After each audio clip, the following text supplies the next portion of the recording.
Pain is a terrible leader, but pain is a powerful teacher. And if you let pain lead your life, you will become bitter. But if you let pain teach you, you will become better. Some of the strongest men you know right now are sitting in a cave.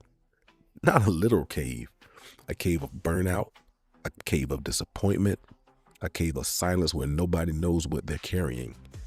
And the crazy thing is, this isn't new. In the first book of Kings, there's a man named Elijah. In one chapter, he calls down fire from heaven. In the very next chapter, he's hiding in a cave asking God to take his very life. Same man, same calling, different capacity. So today we're going to talk about something most people avoid. What pain is actually trying to teach you. Because in your life, pain does three things. Pain humbles you, pain exposes your blind spots, and pain strips your illusions. And if you learn how to listen to it, pain will make you wiser. But if you let it lead you, it will make you bitter. Welcome to Against the Grain. It's your host, Uncle G. Let's get to it.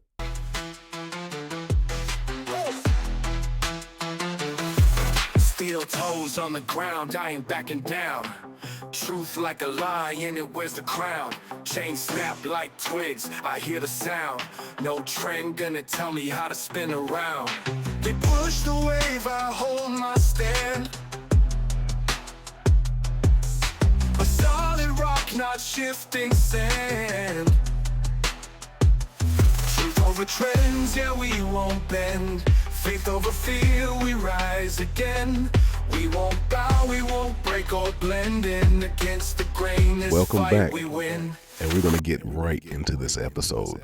This is one of those ones that few people want to talk about because it forces you to look your own personal demons and devils in the mirror and identify your pain points. Because if you don't do this, trust me, it's like having the hard conversations. If you do not have those hard conversations, it don't go away. It does not go away.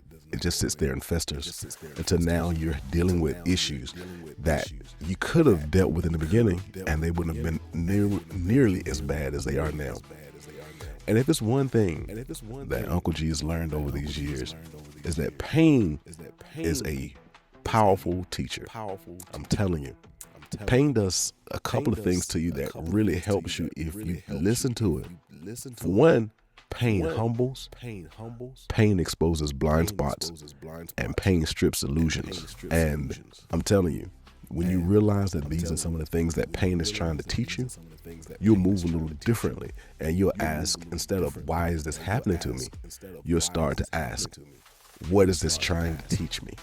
I've been in so many of these situations, and I failed in places where I thought I was strong because I refused to let the pain teach me that I'm not supposed to go that direction. You remember touching a hot stove? And that was a lesson that was learned quickly, even though someone might have told you, hey, that stove is hot. But until you experienced it, until you actually felt that pain, it didn't manifest in your brain right away that I should stay away from that when that element is glowing red. And so now when you see a stove, rather than automatically go over there and touch it in your head, you automatically think hot. But if you allow that pain to make you bitter, guess what? You would never cook again, right? And those are the type of things that we're trying to avoid when I say we're going to let pain be a teacher. Pain teaches you to respect it, but it doesn't say, oh man, that stove burnt me one time, so I'm not going to ever go over there and touch that stove again. I'm never going to go anywhere near it. No, that's not what we are. That's not what we do here. We allow pain to shift our focus to now, how do I respect this? Let's talk about how pain humbles you. I promise you, and this is on Everything I Love, that nothing can take the smirk or wipe the smile off of your face like experiencing the pain of loss, the pain of defeat. Because a lot of times, oh man, I was an athlete when I was younger. And I remember one day going into a wrestling match, and I looked up in the stands and I saw my mom up there in the stands. And I was like, okay, yeah, I'm about to go flip this little dude. You know what I mean? I'm about to ball him up. Pause. I'm about to give him the business right here on this wrestling mat. But little did I know that little dude was a professional. I mean, this was my first year wrestling, and I felt like I was pretty good at it. Practice, I was doing my thing. But this guy, I don't know what it was. This guy got a hold of me on that wrestling mat, and like the old people used to say, he turned me every which way but loose. And where I had walked in with this cocky attitude, not only was my arm hurt because he pinned it up under me, but my feelings were hurt and my pride was hurt. And that pain taught me a lesson. It taught me a powerful lesson. It taught me that, one, before I walk into any situation, I need to make sure I know who it is that I'm sized up against. And I can't walk into a situation arrogantly and walk into a situation just because I looked at this guy and I was like, oh man, this is a little dude. He didn't have any muscle definition, but what he had was knowledge about how this sport worked, greater than the knowledge that I had. And because I walked into that situation arrogantly, me getting my butt pinned to that mat in less than a minute and looking up in the stands, and my mom was up there, and it was the first wrestling match that she had come to see me into. Oh my God, I'll never forget that day. But that day humbled me. It did. And from then on, I made sure that if I was going to be in this, I was going to be the best wrestler that I could be. I was going to study. I was going to learn from those who were greater than I was. And I wasn't going to walk into a situation like that where just because I sized this dude up with my eyes, didn't realize that that dude was the truth. So pain will humble you. Another thing that pain does is pain exposes blind spots. Okay. You say, how does pain expose? You might say, how does pain expose those blind spots? One of the things that pain does is it shows you where you're sensitive at. It shows you where you haven't healed yet. It shows you where you're easily agitated at. I remember one day I cut my thumb, and I mean, I cut it bad too, like to the point where a piece of my thumb actually was laying on the table. That's how bad I cut it. And I'd never felt physical pain like that before in my life. I mean, that pain shot up my arm, and I ended up going to the emergency room, all of the things, bandaged. Crazy enough, it didn't require stitches, but it required a whole lot of bandages because it, well, anyway, we're not gonna get into that. I don't want to prolong this story. But the point I'm trying to make is this, is I didn't realize how many things my thumb and my hand and my arm touched, and how touched things, and how often people touched me in those places. So I would walk into a room, hit my arm on the door. Oh my God, my thumb shot pain. Somebody could hug me, and when they put their arm around me, squeeze my arm, or when my hand hit their back or something like that, or something random, just walking by an object and my hand brushed up against the side of the couch. My goodness, it hurt so bad. So guess what I started doing? Every time I walked into a room, my thumb was held up in the air. Somebody came to me, tried to hug me. I was backing away. I made sure that my thumb was far away from them. In any of those situations, I was going to make sure I went out of my way to protect my thumb.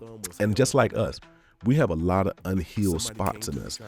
Trauma from when we were children, trauma from pains of relationships past, and we're trying to figure out, why is it that whenever I get into a situation that looks familiar, where somebody touched me in that area, and I'm not saying like a physical touch or molestation or something like that, I'm just talking about when you let somebody close to you and they were able to gain access to a part of your life, they hurt you in that area and you never allowed that place to heal.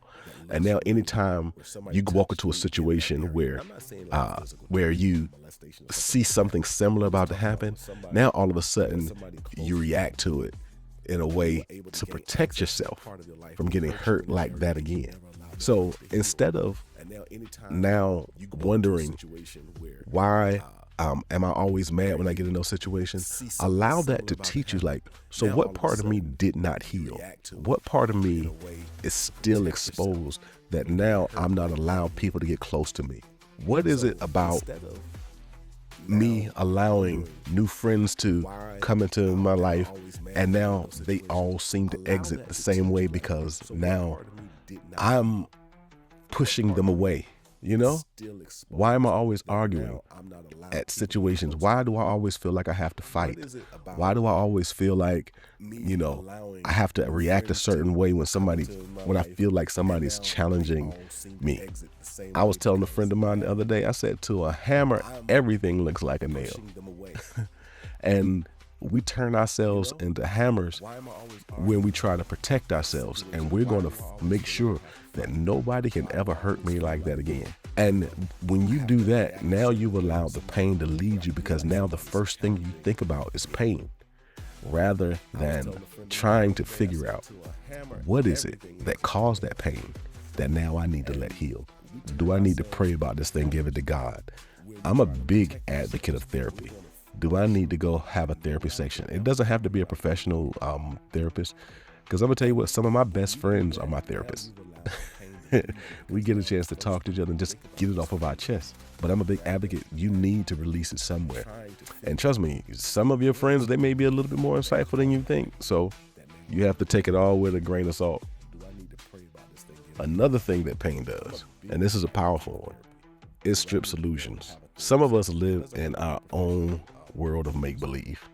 Some of us live in our own fantasy land. Some of us live in Deluluville, Delululand, wherever you want to call it. And we don't realize that as long as we're in that place, we feel like we're safe. But sometimes the pain of experiences collapse all of that reality right around you. And sometimes you begin to see the world for what it really is. The world can be a crazy place. The world can be a mean place. And as long as we continue to stay in those false caves of deception where we're not allowing ourselves to grow, learn, and really experience what life is really like, pain will come along and disrupt all of that.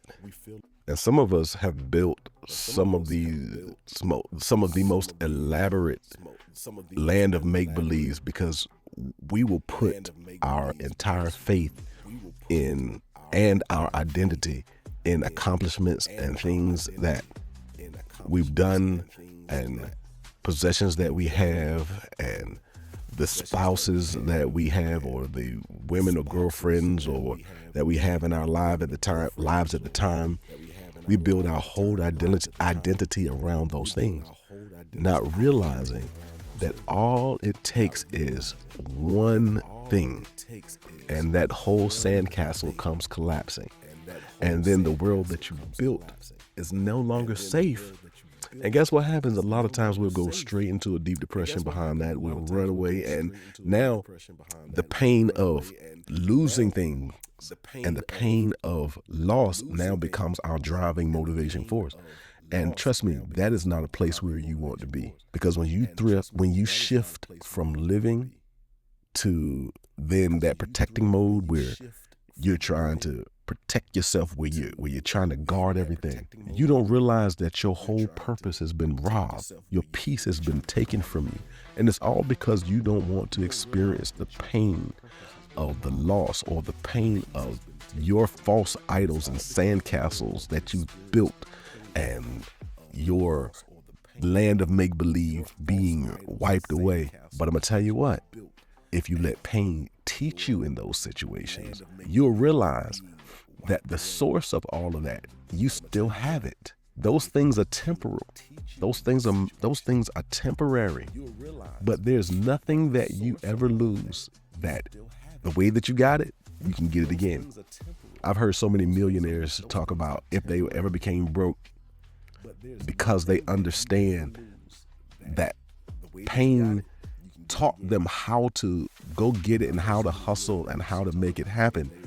That pain didn't make them bitter, saying that oh man, I'm not going to get that money again because I'm just going to lose it again, or make them afraid to try it again. But what it does is it says, oh, I know the process now. I know how to respect it. I know how to handle it now. So guess what? Now when I go out there and get it again, it's going to come back better than it was the last time.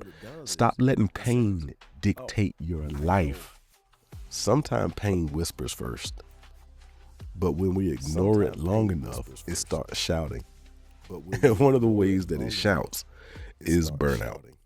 Now, I'm going to talk about Elijah because he's one of the perfect examples of what true burnout looks like.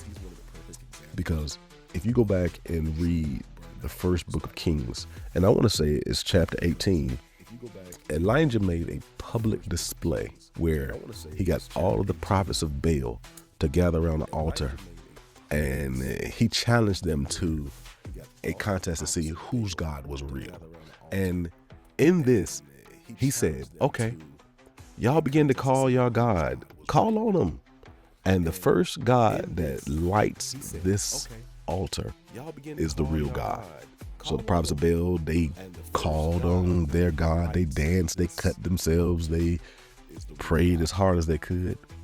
So then when nothing happened, Elijah even began to taunt them and began saying, where's your God? Is he on vacation? Is he asleep? Maybe he out there with his honeys. I don't know. But then he said, okay, it's my turn now. And when he began to pray, he asked all of them to say, just douse the whole altar with water. Just do it. And he prayed a simple prayer to God and said, show these people that you're real. And a fireball came from heaven and it consumed the whole altar. And as a matter of fact, it took out a lot of the prophets of Baal. That's how powerful it was. And you would think that anybody that saw God display his power like that would never have a doubt in their mind about what God could do for them, right? I know if I called down fire from heaven, God honored my prayer enough that he said, okay, you want some fire from heaven? Say less, got you. And then I know that I'd be walking with my head up like, hey, you know who my God is, right? So now think about this. In the very next chapter of the book, Elijah, because he got some news that said, all right, so Queen, what was her name? God knows I can't think of her name right now to save my life. It's going to come to me in a minute. It's going to come back to Jezebel. And I don't know why I couldn't remember that name. Jezebel said to Elijah, I'm going to feed you to my dogs. I'm going to kill you. I'm going to take you out. And Elijah ran. And Elijah felt like he was all by himself. Elijah felt that God had abandoned him, that God had left him. And Elijah was cowering in a cave because he allowed the pain of his situation to lead him instead of remembering what God did and letting the pain of that situation teach him. You know, that's wild to me. But I can't judge because I'm going to tell you what, we've all been there. I've been there. I've seen God do some powerful things in my life. I've seen miracles happen. I've seen God bring me out and deliver me from things. I've seen God heal my body. I've experienced those things. But then sometimes I'll get in situations, the human memory is a funny thing. And I remember the times where it didn't work or I didn't get the outcome that I wanted. And things didn't happen the way I expected them to happen.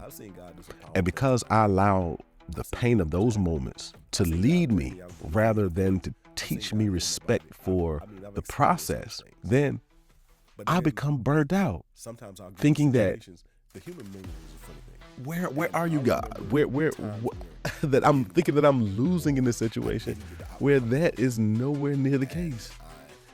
I mean, it's strange, right? Boy, it's not so strange. Like I said, because we've all been there.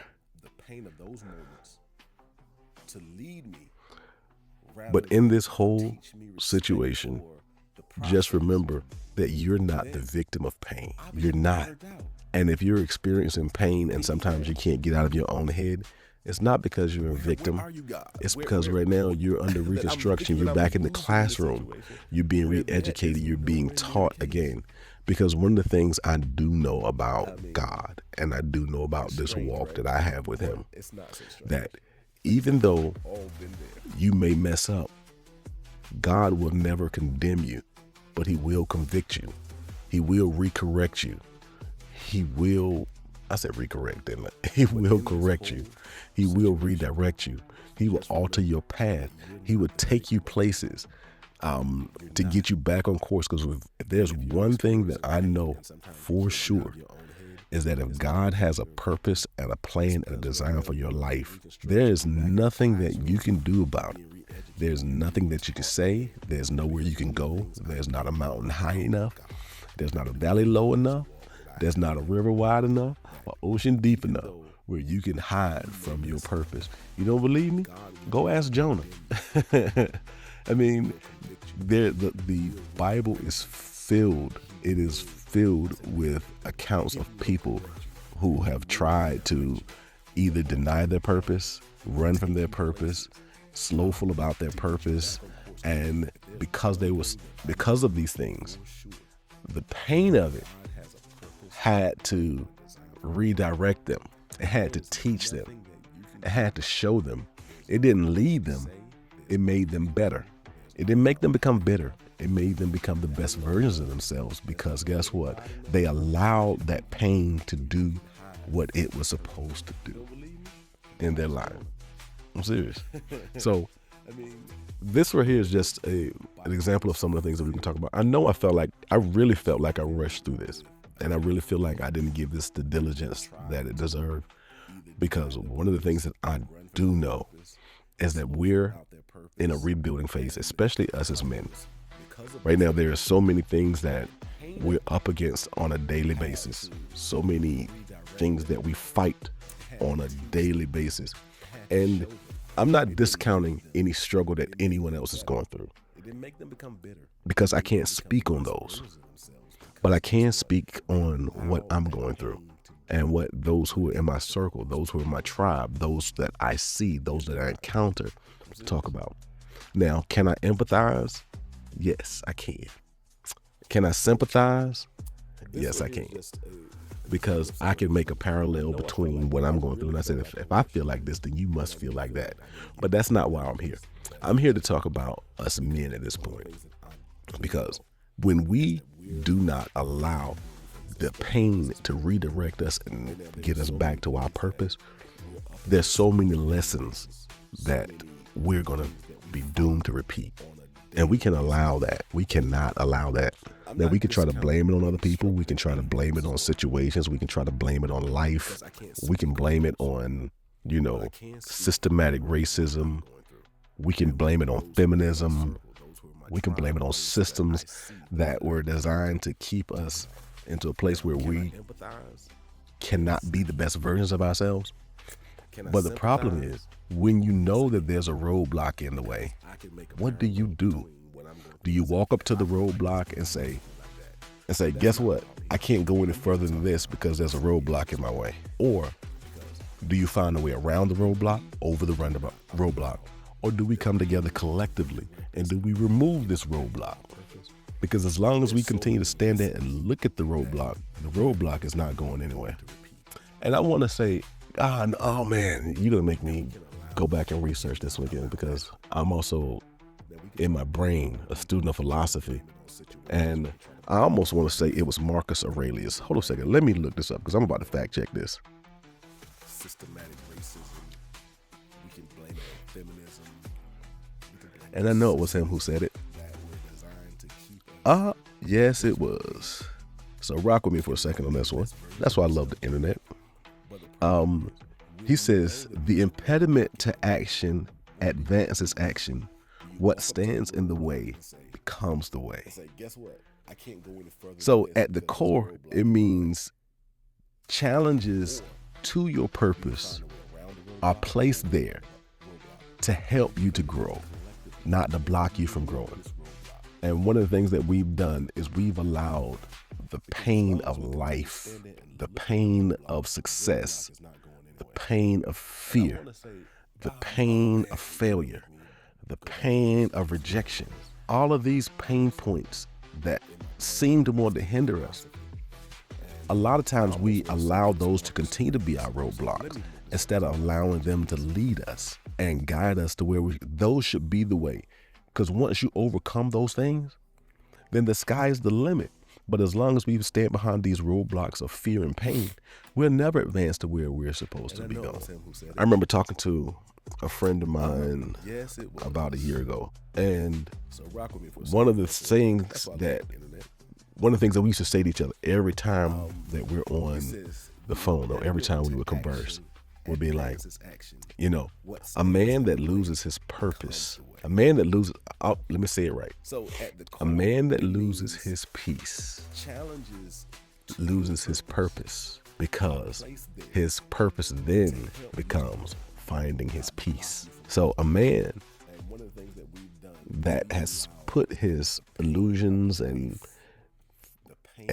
faith in everything, and when that house of cards crumbles, he then begins to search for that peace again, rather than finding the purpose that God gave him to begin with. And a lot of times, not a lot, I keep saying this, and it's not a lot of times, it's every time. Every time we take our eyes off of the purpose, and those things that are in our way, are just obstacles to help us get to the way. I remember talking to so it's crazy. So now let us begin to focus on how to allow pain to guide us into the way where that we should go. How do we identify those places that we need to grow? And one of them is 100% learning how to allow pain to allow us to make us grow. I guarantee you, every person that worked out, if they stopped working out because they had some pain, they would never go back to the gym, ever. Because as sure as you work out and you break down those muscle fibers and you break down those, in order to build back in, your body starts to repair those muscle fibers so that your muscles can grow and begins to build new. Anybody who works out and experiences that pain, if they ever said that pain is too much for me to bear, I'm never going back to the gym again, they would never reach their body goals. They wouldn't. They would be some of the most unhealthy, miserable people there are. Any scholar who has ever had to think their way through a problem till their head hurt and their brain and it forced their brain to create new neural pathways and experience the fatigue and mental drain and the whole body tiredness that comes with brain work. And trust me, it is draining. Take it from somebody who's done doctoral work. It is draining and it's painful and it's stressful. But if you continue to allow those things to deter you instead of teaching you and forging those new neural pathways, forming those new muscular fibers that allow you to be stronger, to think harder, to move faster, to get the job done, you would never reach your purpose. Just think about this. Imagine the pain that a new emerging butterfly has to go through to get out of that cocoon, out of that chrysalis, in order to become the butterfly. It's a struggle. If you've ever watched one try to get out, it is a struggle for that thing to get out. So I'm reminded of the story about the kid who saw the butterfly trying to get out of the cocoon and decided that he was going to help it because it was struggling. And when he cut the cocoon open to help the butterfly get out, it was a deformed mess and it fell to the ground and it died. The struggle that the emerging butterfly goes through to get out of that cocoon forces the nutrients and it builds the muscles and the fibers in its wings, and it builds the structure of that butterfly so that when it pushes its way out of the cocoon, it actually is part of the process in learning how to become a butterfly, because when it struggles its way out, it's actually building the muscles that it needs in order to be able to fly. So a lot of us in situations waiting for somebody to come save us, waiting for somebody to come rescue us. And I'm gonna tell you right now, as a man, ain't nobody coming to save you. Nobody's coming to save you. They'll come save puppies and babies and women, but as a man, there's nobody coming to save you. And if you don't decide that you're going to endure the pain, endure the hardship as a good soldier, like the Bible tells us to do, the Bible tells us that no man that puts his hand to the plow and looks back is good for the kingdom. They're not going to reach their purpose. If they start going forward and all of a sudden decide that this is too hard and now they want to turn around and go back, they said you weren't fit for your purpose anyway. So we got to push through this. We got to make it. If we're going to be what God called us to be, we got to. Now, my nieces and nephew, I want you to be the best versions of yourself. I want you to be everything that God has called you to be. And if you continue to not let patience work in you, let pain work in you, and let pain teach and guide you, you're going to be right back here again. You are waiting for somebody to save you. And you see right now, the only person that can save you is God. And that's it. So let us, as the word says, let us not be weary in well-doing, for in due season you shall reap if you faint not, if you endure through all of this, endure through the hardships. If you endure through it, you're going to make it. All right. This is your favorite Uncle G. Trust me, I love you. And we're going to forge godly men through the word of God. We're going to be everything that God has called us to be in this season. And trust me, I love you. I don't want to see you fail. I don't want to see you fall. I want to see you be the best versions of yourself. And guess what? We're going to do it. I'm your accountability partner and you're mine. I'm creating a Facebook group so we can get together and we can talk about these things. You can comment, and trust me, I'm going to respond to you. Check out my website. It's almost finished, but it's going to be againstthegrainpodcast.com. And we are going to do some amazing things. Love you all. Have a great week. Check back here next Friday. Check out my YouTube channel. All of the good things. And trust, faith over fear, truth over trends, iron sharpens iron. With every step the lies are shared. Woo! Truth over trends, yeah, we won't bend. Faith over fear, we rise again. We won't bow, we won't break or blend in. Against the grain, this fight we win.